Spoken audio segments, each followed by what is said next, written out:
Hello, everyone. Welcome back to Pocket Perspectives podcast. I'm your host, Tanisha, and as always, I'm joined with Jack. Hello. And today we've got a really interesting topic. We're talking all about the impact of kind of growing up in financial struggles, debt, and why it's important to talk about things like that. I think understanding how early experiences and our upbringing and how they influence adults' like financial behaviours can really help break that cycle and raise awareness in hopes that families that who are in them situations right now can kind of educate maybe their children a little bit better, understand that they're not alone in these situations. And so we've brought two really exciting guests on to kind of share their own personal perspectives in this situation. We have Gemma Cryan, our marketing director at IE Hub. She's actually mine and Jack's manager, so we're on our best behaviour today for this episode. She's worked with likes of Frankie and Benny's in the past. She has over 15 years of experience in the industry, so she's been very successful. And we also have Dan Kelsall, pretty much a marketing influencer on LinkedIn with over 67,000 followers. And he's helped lots of big brands with their marketing, from Ladbrokes to Kelsall to KFC, and also works with small businesses to help brands grow from scratch. So two really amazing marketers in the call today, so it's going to be a good episode. We could start, Gemma, by just asking you to share a bit of an overview about your upbringing and the sort of financial situation that your household was in, and maybe just what your age is as well, so people know roughly what time you're growing up in. Age. Yeah, so I'm in my mid You're old. 30s. Yeah, I'm getting old now. The Botox is needing to get started soon. Yeah, so mid 30s. I grew up in a council estate in the northeast of England. There was just me and my mum. We didn't really have a big family, and she struggled. Bless her. She did everything she could to try and provide for me, but we were surrounded by debt. It was an everyday occurrence. We didn't open the door because we knew no good came of opening the door. It was always debt collectors. Any mail that came through was going to be a bill of some sort. And we didn't have a landline. One, because we couldn't afford it, but two, because that was another way of debt collectors being able to communicate with us. So it was a daily struggle. I had a good childhood. I'm not saying that I didn't. Lots of happy memories, but it was tough. Mm-hmm. I've tried to black my child out, to be honest. So I'll have to try and unlocking it today. I'll have to try and unlock it today. Might be more like a therapy session, this, I think. No, so I was pretty lucky in that we had a working class family, but my dad was a fireman, very talented bloke. I mean, brilliant with his hands. Like all firemen, they always have a second job because they don't do any work. So he was brilliant with his hands. He could build all sorts of stuff. He was a sparky. He could bricklay. He could do all this stuff. And we were very lucky. I think when I was just before I was born, him and my mum got a house together, and it was a shell of a house. So we used to have to live upstairs whilst downstairs my dad was doing it gradually over the years. And to be honest, I mean, by the time I left home, he still hadn't progressed that much through the house. I mean, he'd done quite a bit, but my mum got sick pretty early. I mean, she got rheumatoid arthritis, which was really bad. All of her joints were crippled. But it was back in a time when the benefit system wasn't really geared up for anything like this. So the help and support available to people who were in crisis wasn't really much. So the whole household was surviving on a fireman's wage, which is low 20 grand. So things did become tough. But what was weird was my mum and dad were pretty savvy with money. They knew they were in trouble, so they managed not to get in debt. It did mean that we were stretching food budgets. It did mean that when I was opening my lunch box at primary school, and I found an Aldi puffin in there, I had to unwrap it really quickly so people thought it was a penguin. Aldi and Netto, geez, you buy anything You wouldn't from take Aldi a or peek Netto, it. yeah, you're getting beat up. Yeah. But they were pretty savvy with money. So all the debt that used to come through to our house was all me. So I probably didn't get financially literate till I was about 35, and that was a year ago. So I got myself in quite a bit of trouble, and for a poor not a poor, but for a working class family surviving on one income with another sick parent who, she's got rheumatoid arthritis, then she actually lost her hair, she got alopecia, then she got cancer. Then it was kind of a progression of things. To have a son that was kind of getting him in debt, spending on store cards, even to the point of going down the wrong path, and stealing money, getting in trouble with the police, all sorts of stuff like that. It was a really difficult period for my parents, and probably still some of those wounds and still some of those bridges are things that I'm trying to probably rebuild now. Mhm.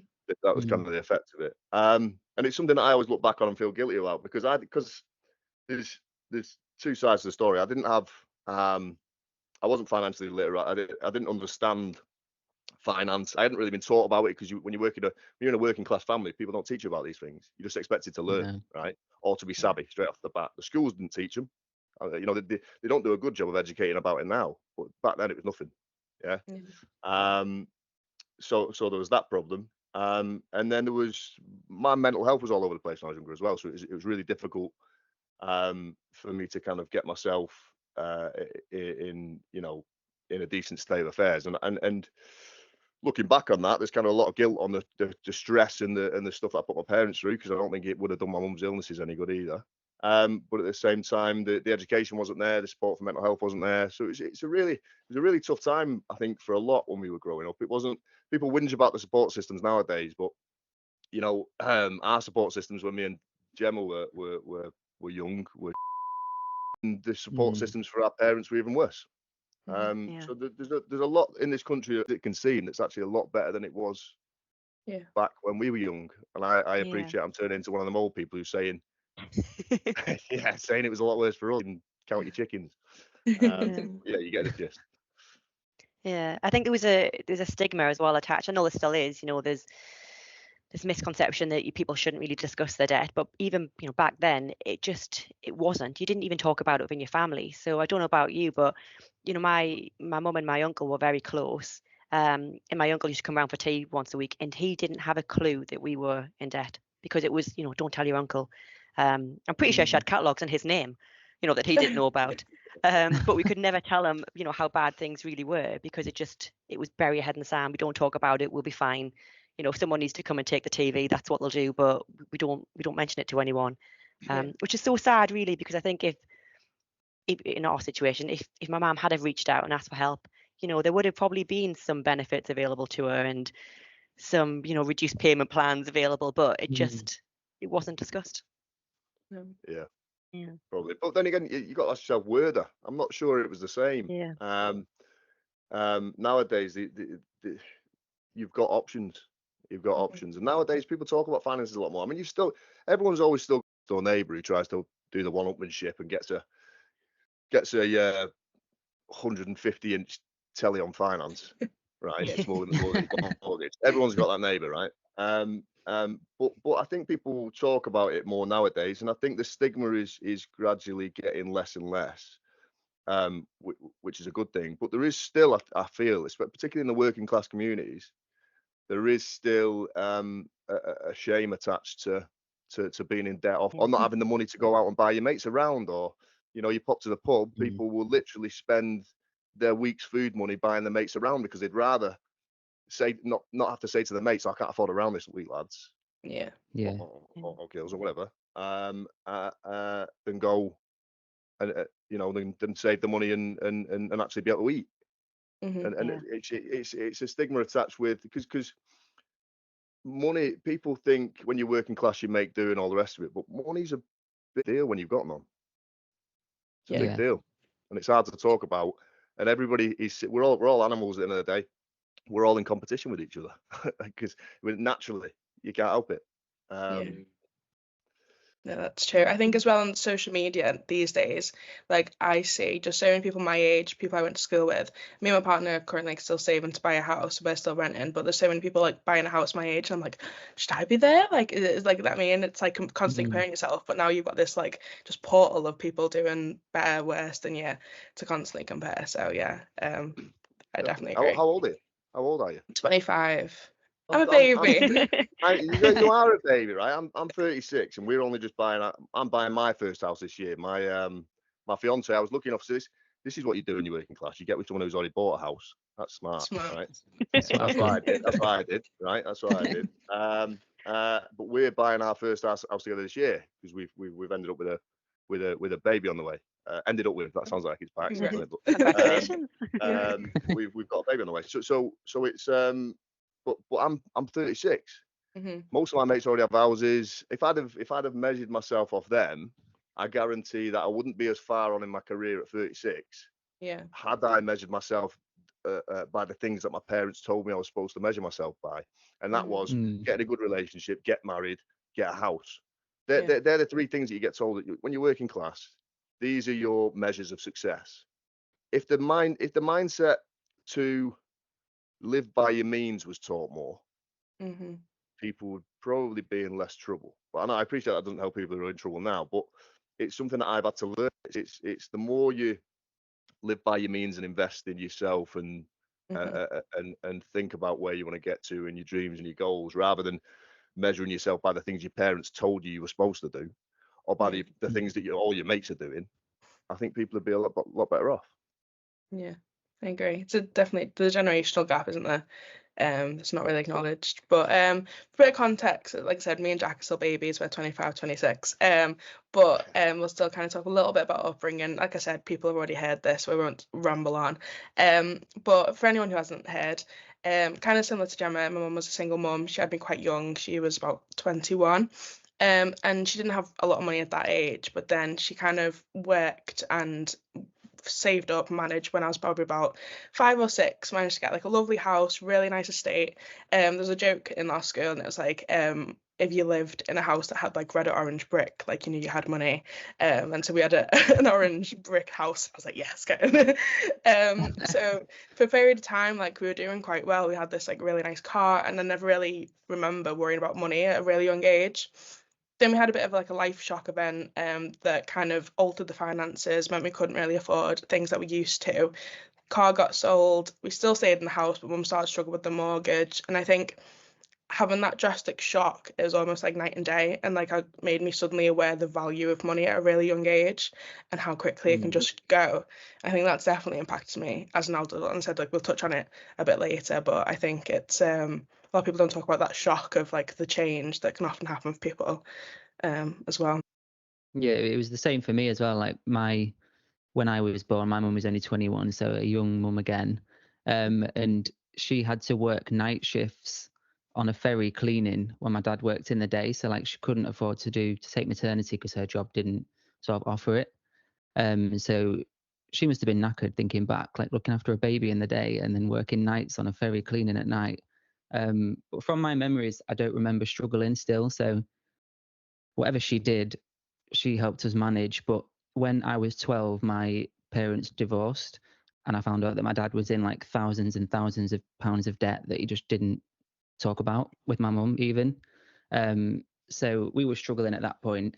My mum had to sell her car and get like a little £300 banger that would drive her to work and back. She had to take a couple of jobs to afford the bills. But then suddenly she met another man who owned his own business. So we went from like just scraping by to living like a life of luxury almost. And the dramatic change made me sort of appreciate the impact that having money can have on anyone's lifestyle. My mum's now happily married with a different man with the same name, but she's happier than she's ever been. It just having that such a varied experience with money growing up, like going from being almost broke as a family to having a lot of money and then going back to being broke again, it just makes you realize that you don't know what's coming next. Like your financial situation could change at any minute. And I take that into my sort of adulthood, that I can't feel comfortable too often because you just never know what's going to happen next. I completely understand that as well. I mean, you don't know which one, because you mentioned then you don't realize the struggle when you're a kid sometimes. And I didn't know it was a struggle. And I think just no self-awareness or recognition of what my mum and dad were doing for me was very present. Didn't have particularly good grades. They were okay, but they weren't. I wasn't gonna be a doctor, put it that way. and I kind of had zero money up until probably about the age of about 30, when I started making probably my first real proper salary. When people think about that, that's only 6 years ago. Mhm. And the difference between what I find interesting is it took for me to earn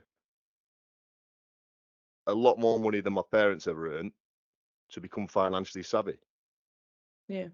Which is odd, and I think it stopped me making desperate decisions, and it stopped me making impulsive decisions, which is interesting. A lot of that's probably to do with my own mental health, but it took for me to learn, which is concerning, and I'm not sure there's a lesson there, but Yes. it is interesting, because the more trouble I got in, the more trouble seemed to follow me.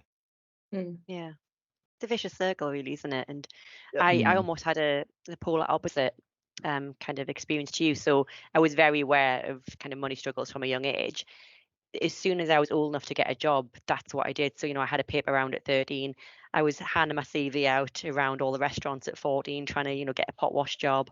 And as soon as someone would take me on, I worked, and it was this like constant battle to save money because we'd never had savings. So I don't know if it's still a thing now, but back then there used to be these things called crisis loans. So if you're oven broke, you could get this loan that you could pay back without interest on from the government. We had crisis loans every week. My mum was coming up with different crises to try and get the money. But I was very aware that we didn't have a fallback fund. So as a child, that's what I wanted to do, kind of bridge that gap and find that buffer for her. So I've almost gone the opposite. And even now in my adult life, I'm constantly saving. I've got a really unhealthy relationship with work because I'm constantly thinking, well, what if something happens, we end up on the streets? And I know it's not going to happen. I'm in a very happy relationship. We've got a young family. We're fine. We're comfortable. We have savings to fall back on now. But I don't think that mindset ever really has left me. And that is all a result of kind of the childhood experiences. It's funny how people deal with money Yeah, issues differently, isn't it? Yeah. at least you learned from yours. I obviously learned nothing. I just went through my 20s blind as a bat. I remember getting a store card once for River Island, because I was 17, I was going on my first lads holiday. And I got I think a pair of sunglasses and a t-shirt on it, something like that. Minimal. I mean, like, what was that, 30 quid back in the day, something like that. Uh, but I obviously, as a kid, just thought that's free. Yeah. You get one of these cards, you get it free, and then you just forget about it, which is what I did, and that turned into almost a couple of grand debt. And guess Wow. who paid it off? Wasn't me. It was my struggling parent. It was my parents. So but the thing is, I think they tried to instill the same values in me, because my dad got me a paper round, but I was that lazy, he used to come and do it with me. Only Oh. he'd do his half. He'd do his half. I'd dump my half in the bin. Oh God. It didn't last long.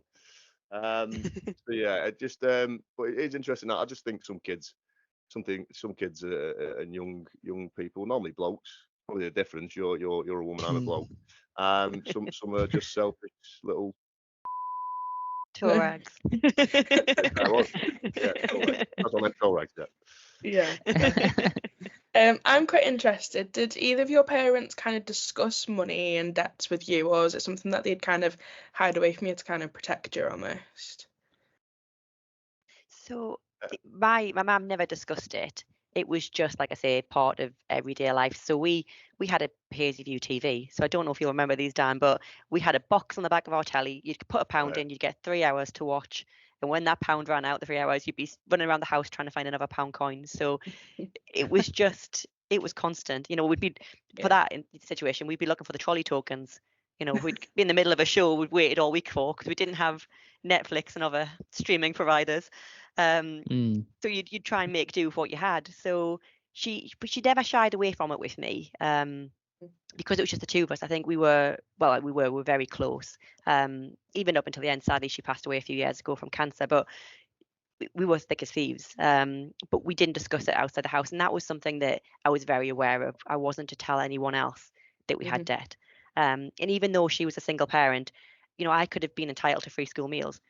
I didn't get that because she didn't want me standing in the queue with what she referred to as the poor kids. And I'm like, Mum, I am a poor kid.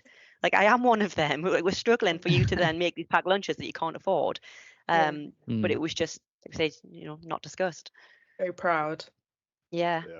Typical Geordie mother. Yeah. What I'll tell you about mine. I mean, in case anybody doesn't know what one of those TVs was like, you couldn't burgle a TV back in the day. Put it that way. Yeah. Not one of them. Not unless you're a world champion powerlifter. You're not making one of them. But yeah, the only discussions that we ever had about money seemed to be me getting bollocked. that was it. So, which when you've got a very anti-establishment dad, he's got two, but one in particular, pretty anti-authority kids.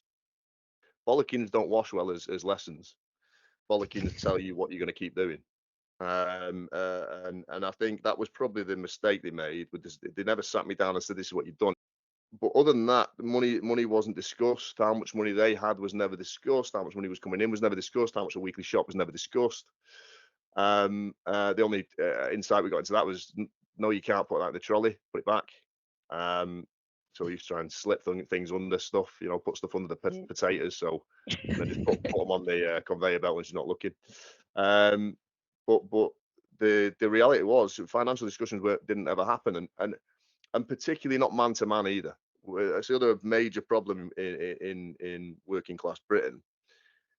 We all talk about talking more and blokes opening up more, but the reality is it doesn't happen.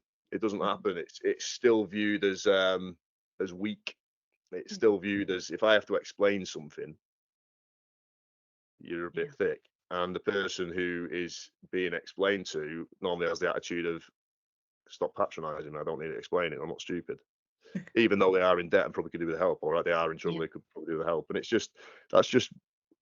there are a lot of things that the working class communities need to get over and need to get better at. And one of those things is communication.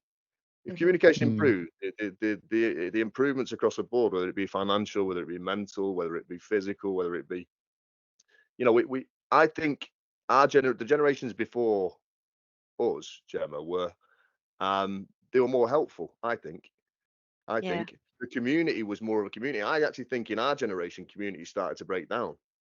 Yeah.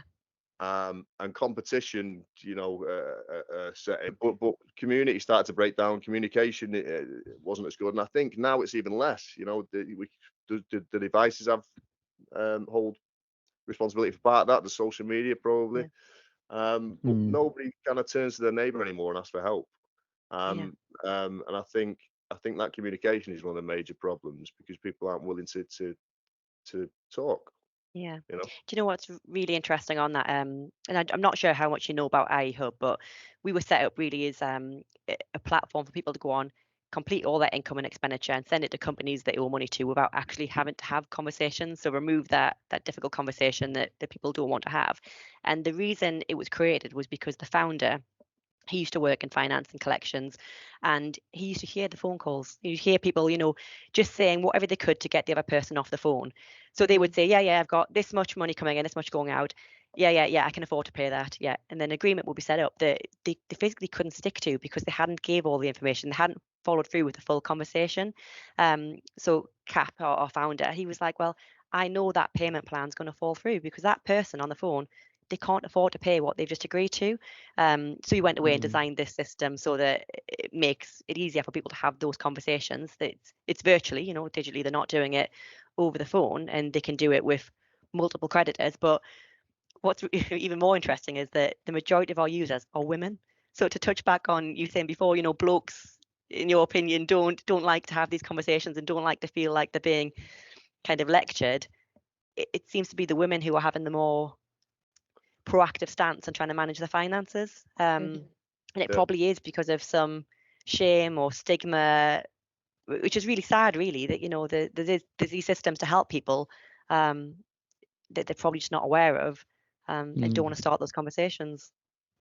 Yeah, definitely. I remember on a debate with a friend of mine because he was this was a while back, but he was worried about he's getting together with this new girl, and she was doing really well. She was really on a really good salary. Again, working class background, council estate, but she'd absolutely smashed it, as women tend to do, don't they? But and he said to me, he said, my only issue with this is I'm on a lot less money than she is, and I'm kind of worried about that. And I was like, why, mate? I was like, 2000 whatever it was. I was like, my dream is to meet a rich woman. You know what I mean? It's that stigma of I've got to, and it still exists, particularly working class. It still exists. If I'm the man, I've got to be the provider. I've got to do well. And what you'll often get blokes doing is hiding things, and both in whether it's man and woman, same sex, doesn't matter. You will get blokes who think they're the provider, hiding their own struggles from their own partner, who's supposed to be their teammate. They're supposed to be together in this, and what they don't realise, that they're hiding, thinking to themselves, "I'll handle it without this other person finding out," is that when it eventually doesn't sort itself out, because a lot of time it doesn't, because they haven't got the right help for it to be able to, all it comes back to bite both of them in the not just the person who's got in debt, or not only that, the kids, if you've got kids, the dogs. Yeah. Think about the dogs. Right? Yeah, and that's probably what happened with your dad, Jack. You see that you had all that debt that you hid from your mum, and then it came out, and unfortunately, it was too big to handle at that point.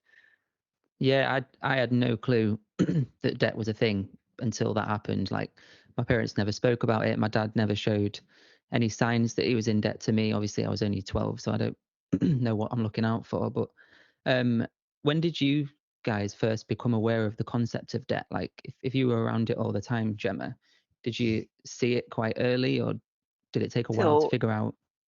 Like I say, it was a daily struggle, but I became very aware when I'd put on my Christmas list, I wanted this Ministry of Sound. I don't even know what it was called. It was like a hi-fi system, and it had 3 discs on the top that rotated, all these flashing lights. It was the bee's knees. And I got it. She obviously couldn't afford it. She got it from a company that was called Crazy George's. I don't even think they're operating anymore. I think there was some scam that went on around them, and I think they had to rebrand. But she couldn't afford the payments on it, and what happened was bailiffs came to the door and repossessed it, and my little heart broke because I told everyone about this. Like, it was the first thing I showed people when they came, and like, do you want to look at my room? Look at my deck. Look at this. God. I'm amazing. But I couldn't even my best friends, I couldn't face them to say, oh yeah, someone took it away. So I said it's set on fire. That's what I told my friends. Oh yeah, obviously it didn't set on fire, and they must have known it didn't set on fire. But I think that was when it really became, oh, look at T's face. It's all right. I'm fine. I'm over it. You should see my sound system in the house now. It's amazing.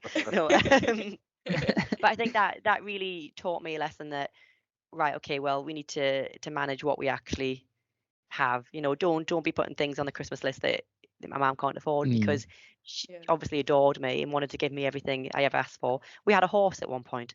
Couldn't afford a horse.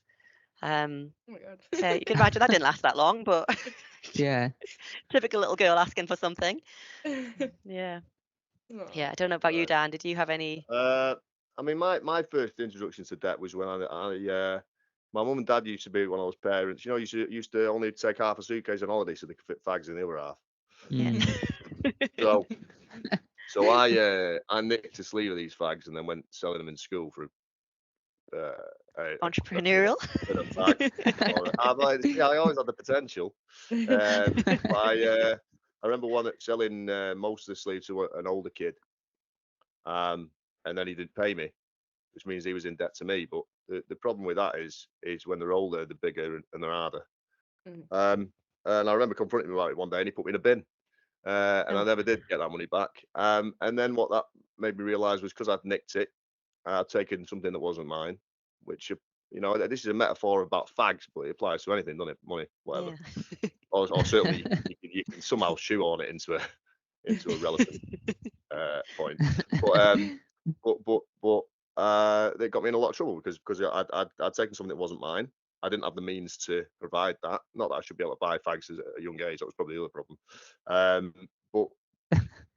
But it left me in a hell of a lot of trouble, because I took something I didn't want to take. And I think from that point onwards, I didn't really learn. I learned a lot of really stupid. I'm one of those people who procrastinate. Well, I've got ADHD, so and it makes me procrastinate.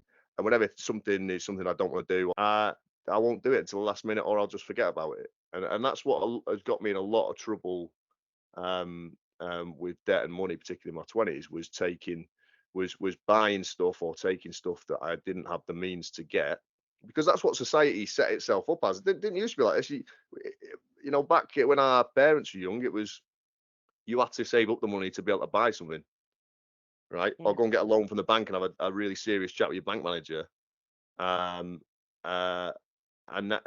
when we kind of got into our early adulthood was the dawn of the credit era. Mm-hmm. It was okay, well, you want them trainers, no worries, you can pay us this much a week, Yeah. which is fine. Most people can afford, you know, 10 a week, 20 quid a week, whatever it is. But then the problem is when all that stuff starts stacking up, and everything that you're doing is to impress your best mates or Joe Blogs next door, or you know, because you need a new shirt for a night out, so you get something else on the store card or the credit card, and before you know it, it's really easy to forget what you've got. And it's really easy to then turn around one day and have a ton of debt collectors after you. And then as soon as you can't repay these things, if you're not savvy enough to go and set up payment plans or speak to someone to help you, like you guys, there you go, cheap then you know you can end up with pretty serious stuff and CCJs and stuff.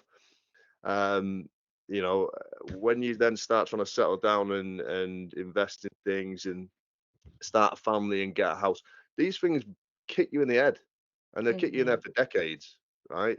And it's very hard to clamber yourself back, and you have to do a lot of work to do that. So I know that sounds like these are sort of lectures I used to get off, you know, you get off older people when I was younger, things more with a shouty tone.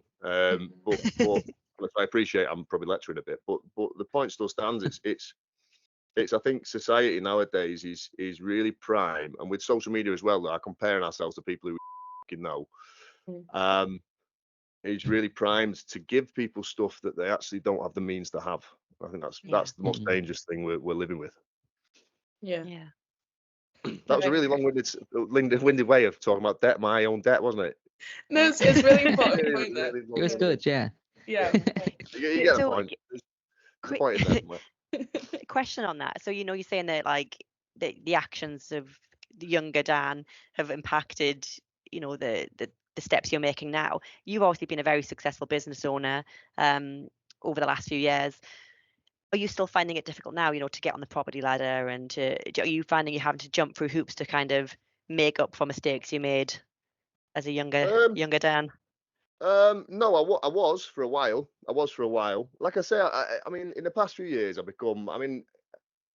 think getting into, because in my 20s, I had a string of businesses that were just terrible ideas. But what I didn't realize was everyone was kind of teaching me a lesson. And then I got into my 30s, and as I gradually started to get more money and eventually stumbled on an idea that was actually, you know, pretty good and made us quite a bit of money pretty quickly, I started to become savvy. And I don't think I became savvy. Here's the interesting part. I don't think I learned it myself. I think if I'd have been left alone like I was in my 20s, I don't think I'd have ever learned. But I had no option then to surround myself with people who were pretty savvy with money. You know, you talk to accountants, you know, you've got investors, you've got a business partner. Even get into a relationship with someone who's a bit more savvy than you are. All these people then start having influences on your lives, and you start learning bits of what other people do with their money.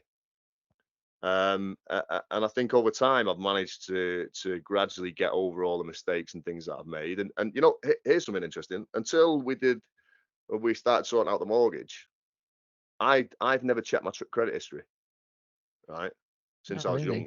And it was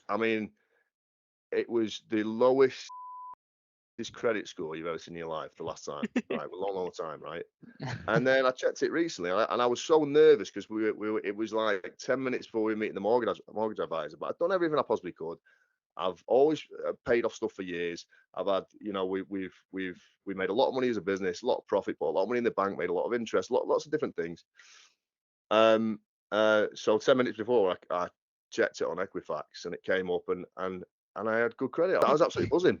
I was more buzzing about that than I was the mortgage advisor. I thought, because I genuinely thought I was going to click on it. I was. It's the thing. The shame thing as well. I hadn't kind of talked to my fiance about it at all. I hadn't. You know what I mean? So actually clicking on that button was nerve wracking for me.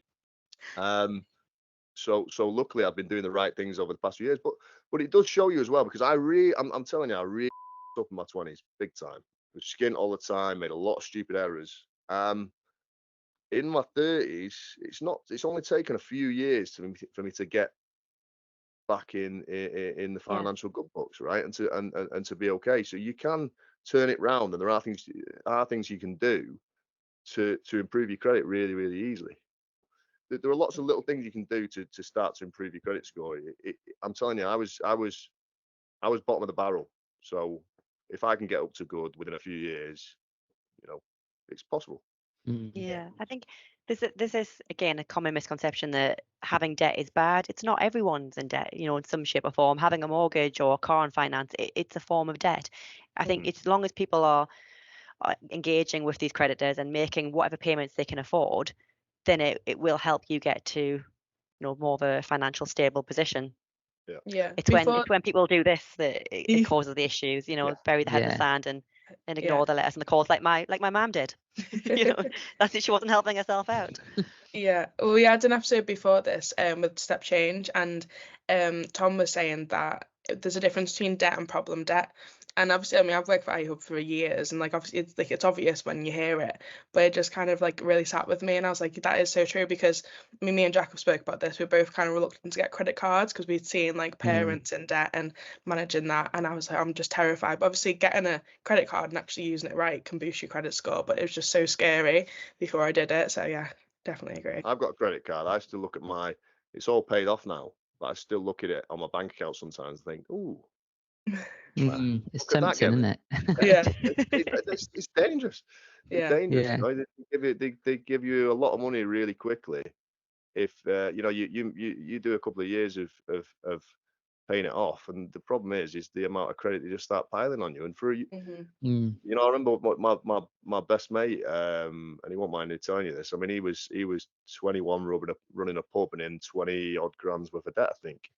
You know, off credit cards and things and stuff like that, because the more he spent, the more they gave him. It was nuts. It was nuts, and it's dangerous. It is tempting. Like you say, getting the advice on how to use it and use it right is really important. Yeah. Which I was never given. I'll have to work it out. Do you think you'll, you know, you said before you're expecting your first child. Do you think that, you know, teaching the importance of managing finances from a young age, do you think that's something you will instill with your child, or do you not? Will you not have those conversations?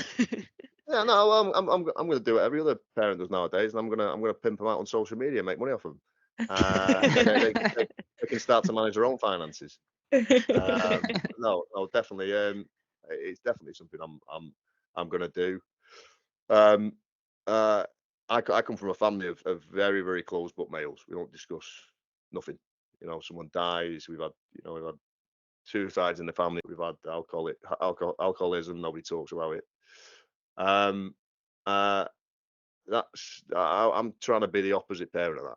I'm going to do my best to be an open father and an open book, and someone who can say, you know, talk to them about anything and any problem, so that when they are in trouble, they can come to me. Even if I have to give them a bit of a telling off and bail them out, at least they come and get that help. And I think we're all going to make mistakes. Everybody makes mistakes financially. And let me tell you this: anybody who doesn't make mistakes in life, doesn't have any vices, doesn't make any mistakes financially, they're probably a serial killer. Think about that. Like that. Put that on a t-shirt. I like it. Think about that.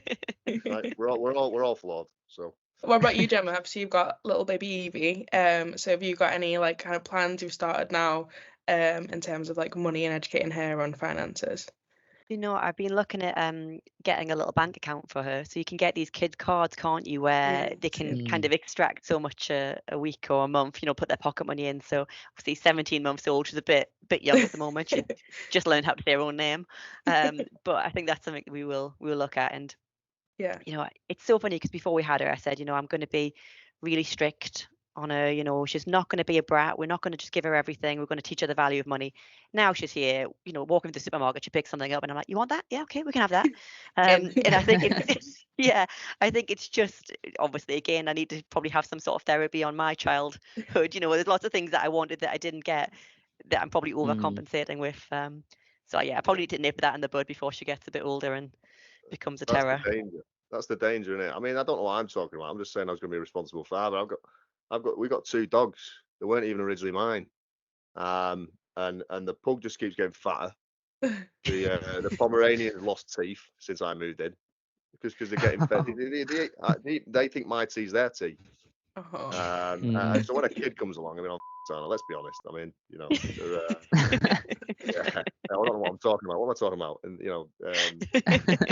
yeah, I think we've got to instill some of these values because struggle equals character, doesn't it? Yeah, it definitely does. We were talking about this yesterday. Before the show, we were discussing ideas around it, and T had said, is there any examples you can give from like your childhood from your past? And it brought up so many memories, things that I completely forgot about. In one of them was that there was this leavers assembly at school, and because I was a bit of a swot, I was head girl. They read a story that I'd wrote when I was in first school, and the story was about a little girl who planted a penny and grown this money tree and picked all the money off, went to the shop, bought loads of food, and then her and her mum had this big meal, and everyone was laughing around, and I was sat there thinking, oh my God, what poor little Gemma was so worried about feeding, that I was writing make believe stories about finding money for my mum, and that I look back at it now, but there were so many times like that I've turned into jokes. You laugh it off, but actually it's probably a trauma response, isn't it? Like you say, it builds character because if you don't laugh about it, then you'll cry. Right. Yeah. So most comedians, aren't they? They're from working class backgrounds and they've had really tough upbringings, and they've just learned to make a joke of it all. Yeah, you have to laugh about it when you, or you'll cry. I remember my dad pulling up. He used to take us to school in this car. And it was one of those makes, where it's not really a car make. It's just a fake badge on the side. One of them. It's like a little box. And when he pulled up on the driving it, he said chuffed, and he was in the front. And in the back, there wasn't a back seat. There was a pole. There's another pole in front of it, and then there was a piece of cloth, so like a hammock. What car's that? Oh my God. Is that a custom back seat? I don't know what it is. But he used to drop us off, and we used to make him drop us off about. There was a really long road down to our school, and he used to make him drop us off around the back behind the trees, so then we could walk down and no one would see us. And I think they're the sort of things that if you don't laugh about it at the time, you don't laugh about it. But these are the sorts of things that I think it is a response of working class people, is that because you'll see a lot of this on social media and see a lot of this on some of the posts that I do, is people go really in on some of the jokes I make, and people go, you shouldn't be mentioning that person, or you shouldn't be. And I think those people are probably not from a working class background because they don't understand it. The reason we make jokes about bad stuff and the reason we make jokes about taboo stuff is because it makes it not taboo anymore. And I think that's actually probably our way of communicating it, and our way of communicating our own trauma, which there's probably something very deep-seatedly wrong there. But I think it's a really important part of showing how we feel and letting out how we feel, and also being able to spot things that still affect people. And I don't necessarily think it's something that is a bad thing. I mean, I bet you look back on your 20s, and whilst you probably feel a bit guilty towards your family, you probably wouldn't change anything because it's made you who you are now. It's built that work ethic, and it's got you to the point that you're at. It's a really difficult one because there's certain stuff I look back on and I think, you know what, I regret it, but it is what it is. I am who I am. I've learned my lessons eventually. But then there's always one thing. The problem with this is, and this always kind of sticks with me, is my mum. When I did a lot of pretty bad to the family when I was young, late teens, early 20s, and then I rather than being you know, having courage and kind of broaching those situations and discussing it with my family, I did a runner. Disappeared for 2 years. And then my mum, when I eventually had the balls to get back in touch, my mum, I think maybe a year later, something like that, passed away. So she like I say, she got cancer, passed away. And the biggest regret that the problem with that is my regret on that is I will never get those years back. Well, that's I really up, and that is the danger of a lack of communication. Is had I just gone home, had the chat, said sorry, they might not have been particularly happy with me for a month, a year, right? But all those 2 years that I could have had, I wouldn't have lost. And that's the danger of burying stuff. That's what, like we were saying before, there are consequences at the end of not addressing problems. And those consequences don't just extend to you, it's people around you as well. Yeah. Yeah, communication is just so important, isn't it? Yeah. Just in everything. Yeah, Exactly. I think I have a lot of guilt for when I look back at my mum, even the times when she was really struggling, like she didn't want me to really know, and like if my friends were doing something and I've missed out, like I'd have the latest phone, I'd have this, and at the time I don't think I appreciated it. I did appreciate it, I was thankful, but look back now and I was like, that must have been so hard for her. And so I think that if she talked to me more about it, which she doesn't want to, she's like, I'm a kid, she doesn't want to like let me know what's going on, but like I think I would have definitely been more appreciative at that time, definitely. Well, this has been very wholesome, hasn't it? It's literal therapy. I love it. It's a therapy session. Yeah, it's therapy session. I owe you about 80 quid now. I'll take it.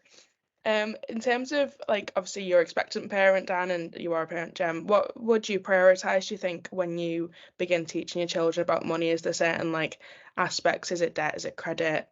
Just kind of saving in general? What would be your priorities, do you think? I think for me, it's that work ethic. So I'll try and instill that, that nothing comes for free. You have to work, but also try and get her to learn that you do have to put some money aside. So I need to find, but I found something really cool the other day, and it was around, if your child gets £5 pocket money, you teach them that they can put £1 into savings. They can, spend £2 now on something they need, £2 invest in something. I can't remember the exact percentages and what it was, but I'd love to do something like that with her. So just kind of teach her the importance of money and what it can get you. But like I say, 17 months, we're a long way off that, and I'm doing everything wrong at the moment. So don't be daft, she's amazing. Hopefully before she hits school, we'll be in a better place. I might teach ours about lending, and then every time I lend the money, I'll have interest. I'll give her, APR percentage, I'll gradually add interest, and then it depends how long they pay it back over. I mean, they might lend a £5 off me when they were, 7. By the time they're 18, it's about £2,000. That's great. With what you said, Gemma, I saw a video on TikTok where their mum had bought their kids like a budget binder, and she obviously gave out their pocket money, and then they had like a separate book where they had to pay like £1 rent, and then they had to pay some like gas and electric. I know it's a bit daft, like making your 5-year-old pay gas and electric, but it taught them, like it helped them realize that they can't just spend all their pocket money there to like put things aside for different little things. So it's like something as simple as that can be quite useful, can't it? Is that the way people are getting over the cost of living crisis now? Get them right off the kids' pocket money. Yeah, but you don't get taught at school, do you? I mean, you don't even get taught how to read a pay slip. So I don't know about you guys, but in your first job when you realise you're paying NI, I was like, what's this NI all about? Where's this come from? Because you don't understand it. And so I think it's important to teach your kids stuff like that as well. If you've got a job that's going to bring in, paper round is going to bring you £70 a month or whatever, pocket money, how much of that £70 are you actually going to get? Yeah. And how many papers are you going to put in the bin? Yeah. Exactly. Don't put half in because they spot it. Get caught out. Be clever. So if you had a chance to kind of go back, what financial advice would you offer your parents, kind of based on what you know now? Would you say? Yeah, I'd just urge my mum to use something like iHub, just to budget, write down everything that's coming in, everything that's going out, and speak to the creditors to get set up on the right payment plans. Because if you had have just done that, we wouldn't have had bailiffs at the door. It wouldn't have got to the point where things were being repossessed. It was just a case of every week, robbing Peter to pay Paul. It was like, right, this bill's paid, but they came and got £20 last week, so I'll pay the gas this week. And it was just every week trying to figure out which debt was priority. Whereas if she had have just, spoke to them all and let them know that she was in the minus, things probably would have been better. But there you go. You live and you learn. Yeah.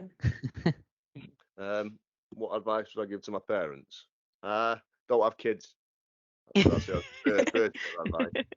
I wouldn't. I don't think I'd really need to give them advice, because as far as they were concerned, they were struggling, but they managed it really well. They're really, really intelligent people. My mum and dad never went out, never went to the pub, never went to any restaurants. Every single penny that they got was for living and for me and my brother. And it wasn't to buy us the best trainers or if we wanted to try karate lessons or gymnastics, they'd give us that chance to do that, right? And I think if I went back, I'd say thank you, and I'd also apologise for not listening to them and not being self-aware enough to take on more lessons, because I'd have had a hell of a lot of an easier life had I actually watched basically the epitome of good finance management. They had very little money, but they did the right things with it. They didn't live beyond the means. They didn't get they just somehow created a son that was too stupid to understand what they were doing. So yeah, that's I don't think I'd need to go back and give them lessons. Maybe lessons in communication. Maybe if you're gonna have kids, see the big one with the big nose at the front. Talk to him. I love it. I think we've covered so much stuff, but just before we finish the episode, is there anything else that either of you want to add, or any final words to anyone else that's in similar situations or that's struggling? I mean, from my point of view, it's the corporate response. Just if you're struggling with your money, iHub is there. So go on. You don't have to talk to anyone about it. Do it with a coffee at home. You can come back. You don't have to do it all in one go. You can log in and out whenever you want, and then send it on, or even don't send it on. You could just use it as a budget. If you just want to see what's available to you right now, what you can afford to do, and you want to have the conversations with the creditors at a later date when your mindset's in the right place, do that, fill it in, save it, and come back to it when you feel mentally ready to deal with it. There's no pressure on it from iHub's point of view. We just want people to know that there is a tool that's free to help them. What would I advise? Just listen to this podcast, and basically everything I did, don't do that. If you've already done that, then speak to these guys. Yeah. Love it. Amazing.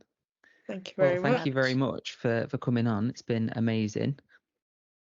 Yeah. Brilliant. No problem. It's been a pleasure meeting you guys. Enjoyed it. Yeah. You too. And as usual, if anyone's got any questions for anyone, just get in touch with us on social media. Me and T manage the inboxes, so we'll be answering the questions for you. But yeah, thank you very much.